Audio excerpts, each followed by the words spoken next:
Ma'am आपने कहा कि क्लिंगिंग कर रहे हैं, जैसे आपने दो चार एग्जांपल दिए, राइट? नौकरी, प्रमोशन, घर, बच्चे। अद्वैत मतलब मगर उसके बगैर रहा भी तो नहीं जा सकता है ना, मतलब you can not survive, right? It's a spirituality that is not bothering your mind, but while as an existence of a body, not as an existence of mind, but in an existence of a body, these things are important because you have family, you have a certain responsibility. Mind में आपको कोई फर्क नहीं पड़ेगा, मगर exist अगर ये सारी चीजें नहीं होगी तो एक एग्जिस्टेंशियल क्राइसिस तो है ही। द्वैत में तो है ही, मतलब अद्वैत में नहीं है मगर द्वैत में तो है ही शायद। एग्जिस्टेंशियल क्राइसिस किसके लिए है, ये प्रश्न ज्यादा महत्वपूर्ण है। जो वो यदि रिस्पॉन्सिबिलिटी ले रहा है, जो वो आप रिस्पॉन्सिबिलिटी ले रहा है। ये बहुत गहरा प्रश्न है, ये इतना सरफेस वाला प्रश्न नहीं है। मैं वो भी हो सकती हूँ जो अपने आप को माँ मानती है, पत्नी मानती है, पुत्री मानती है, वगैरह वगैरह। यदि मैं वो हूं तो मेरे लिए वो सारी सामाजिक रिस्पॉन्सिबिलिटीज, दायित्व हैं। किंतु यदि मैं इनको सिर्फ रोल प्ले के जैसे देखती हूँ तो वो दायित्वों की पकड़ एकदम से ढीली पड़ जाएगी। then you will know what is needed I will do, but they are not my fundamental job, and that's not why I am here. That's not the purpose of being here. इसलिए कौन ये कह रहा है ये बड़ा महत्वपूर्ण है। यदि आप मानते हैं अपने आप को कि भाई मैं तो अभिषेक हूं जो इस संसार में है, जिसका कार्य है इस संसार को आगे बढ़ाना और जन्म देना, और then you will be doing all that thing. But यदि आप मानते हैं कि all of that is incidental, that is not the fundamental, then you will search for that Abhishek who fundamentally is. So then incidental is not the prime importance. That is periphery. That's not the core. हो गया मेरे जीवन में, ये सारी घटनाएं मेरे जीवन में हो गई क्योंकि मुझे वो अवेयरनेस पहले आई ही नहीं। मैं इस दिशा पहले मुड़ी ही नहीं। तो मैं भी बिल्कुल सामाजिक थी। तो सामाजिक तरीकों से चली। तो समाज वाले सारे कार्य किए क्योंकि मुझे लगता था यही तो जीवन है। किंतु मेरी बुद्धि बाद में जागृत हुई। तो जागृत हुई है तो क्या मैं सो जाऊं क्योंकि मैंने तब वो सब कर लिया जो सामाजिक था। The point is then it was Richa. Now this is Richa version 1। If Richa version 1 still thinks that she is richa, then she will carry on all the societal stuff. But if richa version 1 knows very well that this is version 1 and this is not that old richa, that old richa is no more alive, then उस old Richa ने जो कुछ भी उठाए थे दायित्व सामाजिक, none of it is valid for Richa version 1। ज्यादा से ज्यादा Richa version 1 will participate in the leela, will look at everything as the role play and not as the central of her existence। इसलिए ये प्रश्न कौन पूछ रहा है ना, ये बहुत महत्वपूर्ण है। महर्षि रमन के पास जाएंगे तो वो सीधे यही बोलेंगे, who is this Abhishek who is asking. आप डिफाइन करते रहिए who is this Abhishek who is asking. If you define yourself that this is now, then that is all true for you. Go and do it. Then you don't talk about all of this. Don't talk of अध्यात्म। फिर तो ये सब कुछ spiritual shopping के अंदर आ जाएगा ना, कि देखो मैं तो आध्यात्मिक हूँ और मैं तो ये भी पढ़ती हूँ और वो भी। But is that, does that has any role to play in my life? Is my life guided by that? क्या वहां से मेरे धर्म की परिभाषा आती है? तो मेरे धर्म की परिभाषा आ ही कहाँ से रही है? वो मैं हूँ। और जो मेरा धर्म होगा, मेरा कर्तव्य उसी के अनुसार होगा। वो मैं हूँ। सब ये बहुत से तर्क आते हैं। अभी तो मुझे मिला था ये तर्क कुछ दिन पहले, एक दो दिन पहले ही। सब हमारे हिंदी में एक मुहावरा भी है, सब कुत्ता काशी जाएगा क्या? So when we talk ki Kashi is a place to die, when you die there or leave the body there, then you move to the higher dimension faster. So then people will say, हर कोई बुद्ध बन जाएगा तो दुनिया थोड़ी चलेगी. आप ये चिंता कीजिए कि आपको दुनिया चलाना है या आपको बुद्धत्व की तरफ जाना है. If you think you are the one responsible for दुनिया चलाना, देन गो, दुनिया चलाओ. Then all of this will become, this is what creates hypocrisy in us, or this also is what makes us feel suffocated. हम फंस जाते हैं दुनिया या अध्यात्म. तभी बनती है ये सब कहानियां, दुविधा में दोनों गए माया मिली न राम. क्योंकि माया तो कभी मिल ही नहीं सकती, bye it's very very basic characteristic. और माया में फंसे रह गए तो राम भी नहीं मिले. इसी चक्कर में अर्जुन ने पूछा था ना पिछले अध्याय में कि अच्छा अगर ये सब साधना करते करते मृत्यु को प्राप्त हो गया तो फिर मेरा क्या होगा.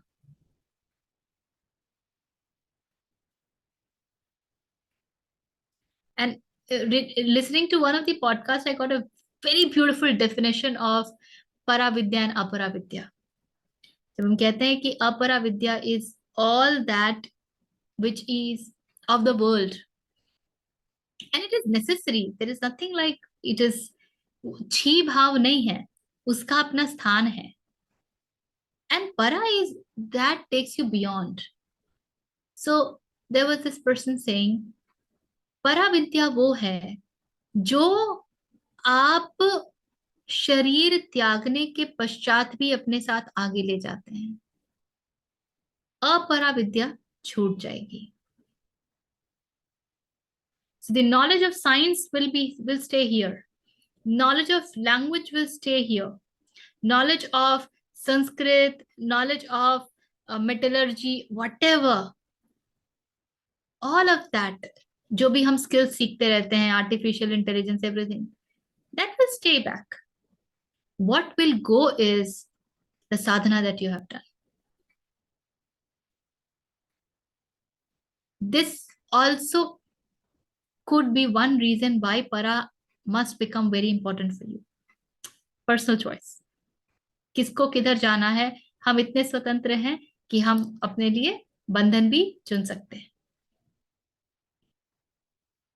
अष्टावक्र के गीता का आई थिंक फर्स्ट चैप्टर का 11वां वर्स है, जो अपने आप को बंधन में मानता है वो बंधन में रहता है, जो अपने आप को स्वतंत्र मानता है वो स्वतंत्रता में जीता है.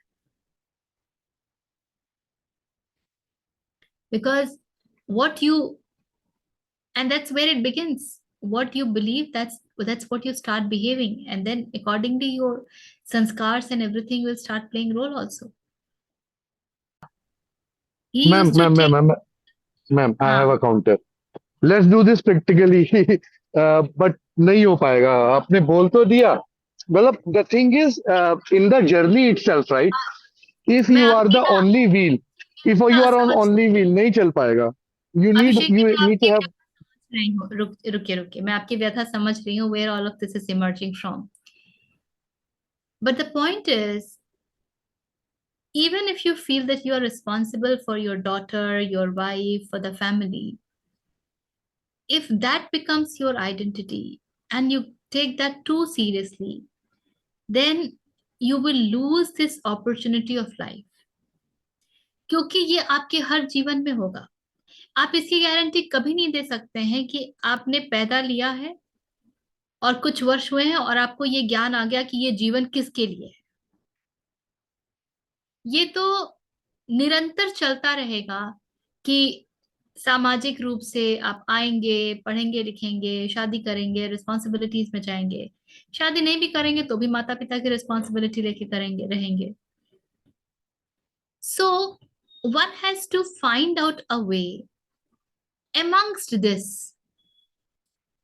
कबीर भी, कबीर की कई कहानियां हैं जिसमें उनकी पत्नी, उनके पुत्र जिसका नाम कमल था, उनका उल्लेख है. So a lot of people say he was not married, but there are stories that says he was married. Krishna ने अर्जुन से ये कभी नहीं कहा कि तुम धर्म का पालन मत करो, तुम राजा हो तो तुम अध्यात्म के लिए वो सब छोड़ दो। कृष्ण ने कभी नहीं कहा, इसीलिए गीता हमारे लिए और भी महत्वपूर्ण हो जाती है। The point is, what are you taking as the core? Please go ahead and take care of your responsibility, but don't make them so real for you that the real becomes elusive for you. Please keep that at the back of mind all the time कि आप जो कुछ कर रहे हैं वो आप नहीं कर रहे हैं, वो आपके गुण धर्म कर रहे हैं। आपके गुण धर्म वैसे नहीं होते तो आप जिस क्षेत्र में गए हैं आप उस क्षेत्र में नहीं जाते, आप किसी और क्षेत्र में गए होते, वो उस गुण धर्म के कारण होता। Please know that whatever you are doing is because of certain kripa that is dawning upon you all the time, and that kripa is more important than what you are doing.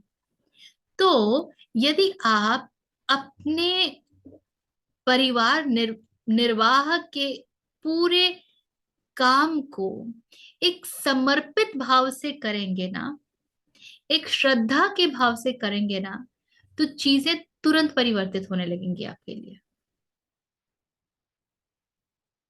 वो भाव ma'am क्या बहुत इसको इस तरीके से ले लें कि क्योंकि हमें वो निर्वाह करना है, इस तो कृपा उस निर्वाह करने के लिए हो रही है, और बाकी सब, बाकी जो है वो आप अपने उस बाकी चीजों में लगाएं, राइट? आप बस इस अ, भजन में जाइए या इस चैंटिंग में जाइए कि तूने दिया है तो तेरे कारण ये निर्वाह हो रहा है और तू ही निर्वाह कर रहा है। मैं हूं ही कौन यार, मुझ में इतनी तो हिम्मत है नहीं कि मैं बहुत अच्छा खाना बना लूं, मैं रोज 50 लोगों को खाना खिला दूं, मैं निर्वाह कर लूंगी। ये सब हमको क्योंकि सिखाया जाता है ना बचपन से कि दिस इज योर ड्यूटी, तो हमको लगता है हाँ यही तो जीवन है। But that's not the truth, that's not the fact. वो हमने मैम एक चोखा और हमने उसको ही सच मान लिया। You will have to allow yourself to look beyond that chunga.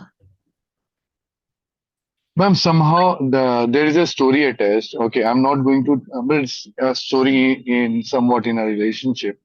मतलब relatives में कोई है. So this guy with wife, four sons, right? He got into spirituality and he ran away from home. ये मेरी जरूरत है या रिस्पॉन्सिबिलिटी है ही नहीं. And how the other people survive, that scares me. इसको फिर आप ऐसे देखिए, उनका प्रारब्ध था कि जो सरवाइव कर रहे हैं वो उनका प्रारब्ध था कि उनको वैसे ही सरवाइव करना था। That is what they came to this world with. There is nobody to blame, there is nothing like right and wrong. Everything is just an action and every action has a consequence. अगर वो व्यक्ति ये बोलकर भाग गए कि अध्यात्म ही मेरा जीवन है, तो उस बात में निष्ठा कितनी थी? क्या उन्होंने वाकई अपने आप को उसमें समर्पित कर दिया था? अगर समर्पित कर दिया ना, तो the rest will be taken care of, trust me.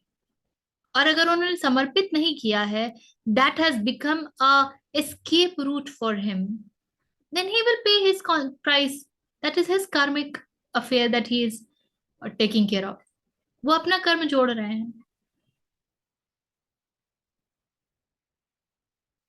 Ma'am आई एक कुतर्क अचानक से दिमाग में आया कि मुझे पता है कि चैंटिंग या ध्यान या धारणा कुछ करना है, right? Okay, for my self, मेरे प्रारब्ध मुझे रोक रहे हैं, ऐसा हो सकता है? I am lazy because of my प्रारब्ध. प्रारब्ध सिर्फ सोए हुए व्यक्ति को रोकता है। जीवन प्रारब्ध के अनुसार चलना है या कृष्ण के अनुसार चलना है, यह हमारा चुनाव है। खुद ही कह रहे हैं कुतर्क आ रहा है, तो कुतर्क को एंटरटेन भी क्यों कर रहे हैं? जब जानते हैं कि कुतर्क है तो उसको वहीं ड्रॉप कीजिए ना। ये ईमानदारी चाहिए कि अगर ये कुतर्क है और मुझे समझ आ रहा है, that has to be dropped then and there. You can't even waste 1 minute in that कुतर्क. आपने उसकी बात की तो आपने उसको महत्ता दे दी, आपने उसको महत्ता दी तो वो कहीं ना कहीं आपके भीतर घुसेगी और आपके संस्कार का कारण बनेगी. ये हमने कई बार बोला है ना, cut the bud at its nip. बिल्कुल जड़ पे काटना पड़ता है, उगने ही नहीं देना है. वीडिंग करेंगे तो करते ही रहेंगे, इतने वीड्स है ना जिसका कोई हिसाब ही नहीं है.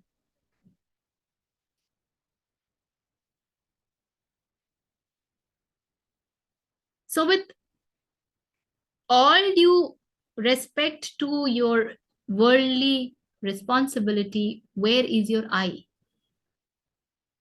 क्योंकि सामाजिक कार्य ऐसे है ना जो जीवन पर्यंत खत्म नहीं होंगी.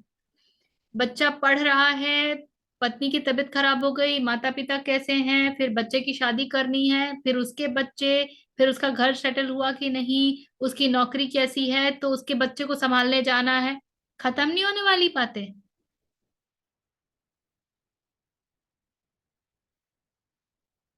इसीलिए हम कहते हैं कि चिंता करना जो है ना, वो एक संस्कार ही हो जाता है. किसी को आदत ही लग जाती है कि उसको चिंता करने की आदत है, कोई भी स्थिति दे दो वो चिंता के विषय निकाल देगा. चिंता करके कर क्या लिया, क्या परिवर्तित हो गया, क्या सुधर गया. लोग चिंतित रहते हैं मेरा बच्चा ऐसा, अरे तुम्हारी चिंता करने से बच्चे में तो 1 रुपए का फर्क नहीं आता, बल्कि और चीजें खराब होती हैं. अपनी चिंता फिर आप उसके ऊपर आरोपित करते हैं, फिर वो और भाग जाता है, फिर वो आपको और नहीं सुनता है. जो एक अवसर था कि आप अपने आप को सेंटर कर लेते, अपने आप को संभाल लेते, धर्म की दिशा चलते, तो आप अपने बच्चे के साथ भी एक रिलेशनशिप क्रिएट कर पाते. There is no other way but spiritual parenting that the right parenting can happen. No other way. और जब वो रिश्ता स्थापित होगा तो आप बच्चे को धीरे धीरे उसकी प्रवृत्तियों की तरफ भी बता सकेंगे, आगाह कर सकेंगे. और आप वो उसको एज बीइंग जजमेंटल आगाह नहीं करेंगे. You will be talking in a very objective way. बच्चे ये है, that's it. It's not right और wrong. It's just that this has come to you to work upon. तो जब आप बच्चे से नॉन जजमेंटल तरीके से बात कर पाते हैं, अनबायस तरीके से बात कर पाते हैं, then the child is also able to confide in you. उसको पता है आप एक सेफ स्पेस हैं. आपके पास आकर के उसको कटाक्ष नहीं मिलेंगे, आपके पास आकर के एक इमेज मैनेजमेंट उसको नहीं करना पड़ेगा, उसको एक झूठ का सहारा नहीं लेना पड़ेगा. And the child grows mentally well, बहुत चांसेस हैं कि वो बच्चा समझने लगे जैसे वो बड़ा होगा. 17-18 की आयु आते आते तक उसमें भी अध्यात्म का बीज पड़ जाता है. फिर वो अपने जीवन को आगे ले जाएगा, बहुत सुंदरता से ले जाएगा.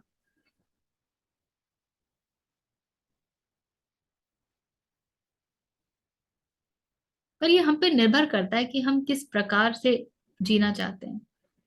चिंता करके अगर कुछ परिवर्तित होता है तो हम आपके चिंता में शामिल होने के लिए आ जाएंगे, आप न्योता दे दीजिए. But that doesn't help. I think Vidya ji ने very correctly she said, taking up responsibility as nishkam karma while staying put on your path would be more balanced life. I think the householder's part is toughest to live up to. Every path has its own challenges. In certain way, yes, householder's path is the most challenging. True. पर प्रश्न पत्र यदि कठिन ना हो तो उत्तीर्ण होने का आनंद कहाँ है.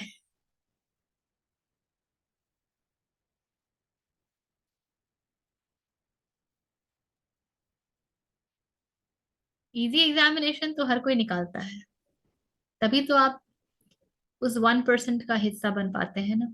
because the question paper is very difficult.